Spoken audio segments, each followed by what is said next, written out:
Nous, les protestants évangéliques, adhèrent à la doctrine de sola scriptura.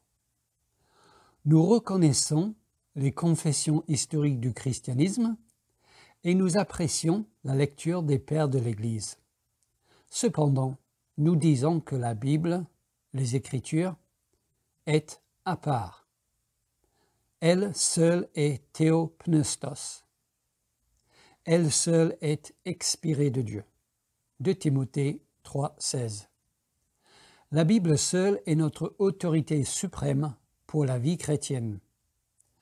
Comme dit la Confession baptiste de 1689, et je cite, « L'Écriture sainte est la seule règle suffisante, certaine et infaillible de toute connaissance qui sauve, de foi et d'obéissance. » Fin de citation. Nos amis catholiques disent que cette doctrine de sola scriptura est fausse. Et ils aiment dire que la preuve que sola scriptura est fausse est le fruit que cette doctrine produit. La preuve que sola scriptura est fausse, c'est le fruit que cette doctrine produit. Car, disent-ils, la doctrine de sola scriptura a produit plus de 40 000 dénominations protestantes différentes. Sola scriptura a produit plus de 40 000 dénominations protestantes différentes, selon les catholiques. Sola scriptura produit donc la division parmi les chrétiens.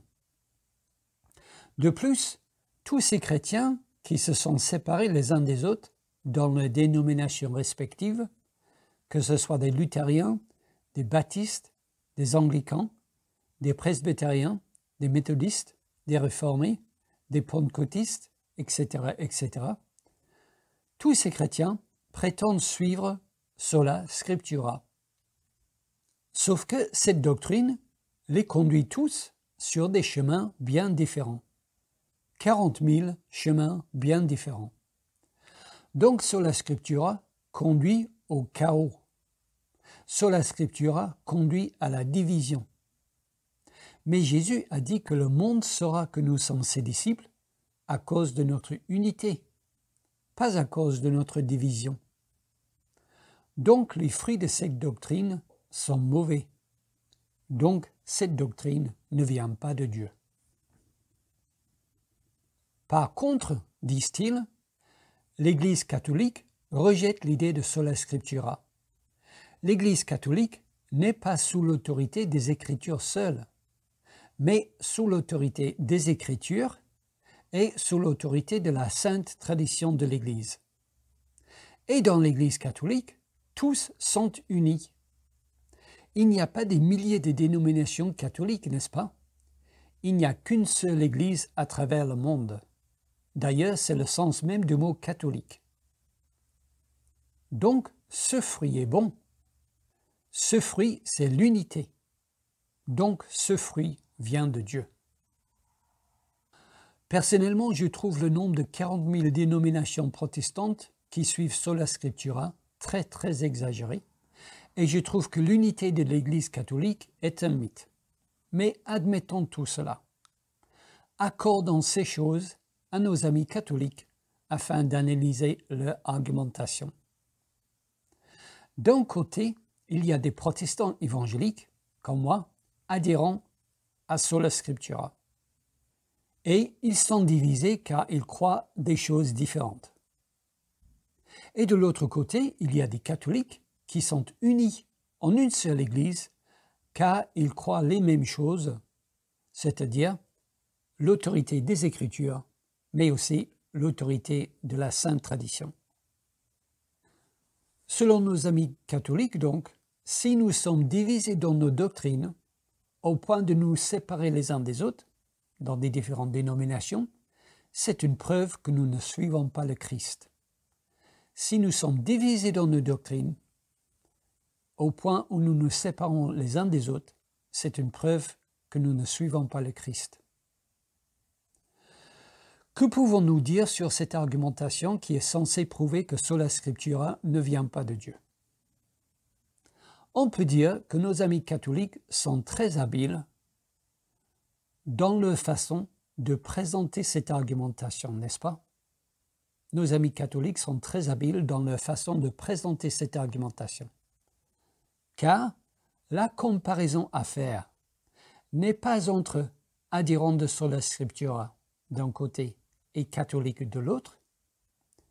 Non, la comparaison à faire est entre adhérents de sola scriptura d'un côté et non-adhérents de sola scriptura de l'autre côté.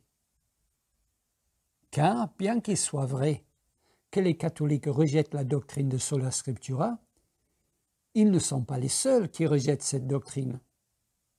On ne peut pas limiter la comparaison qu'avec nos amis catholiques, comme s'ils étaient les seuls sur la terre.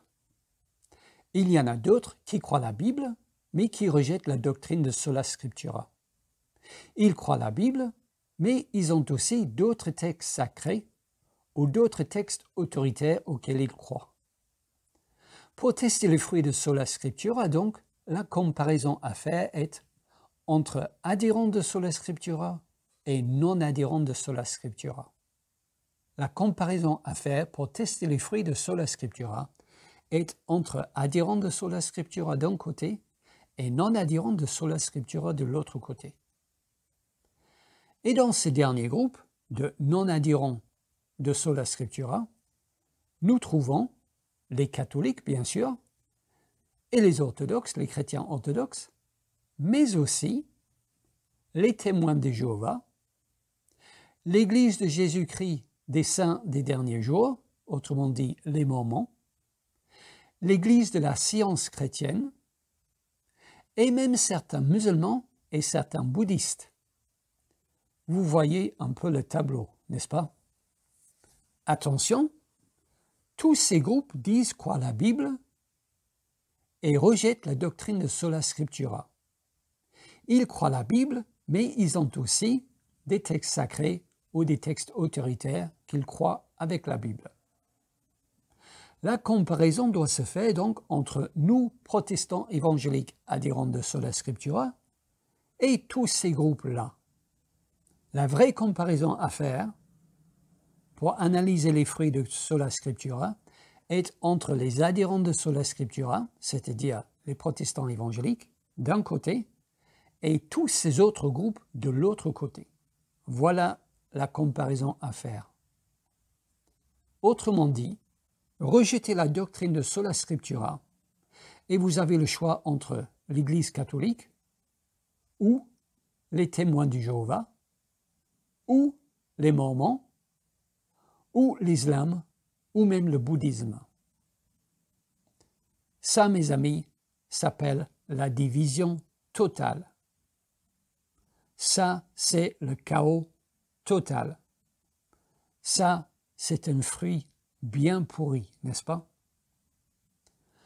Selon l'argumentation de nos amis catholiques, rejeter l'idée de sola scriptura ne peut pas venir de Dieu, car ce rejet produit un fruit bien pourri.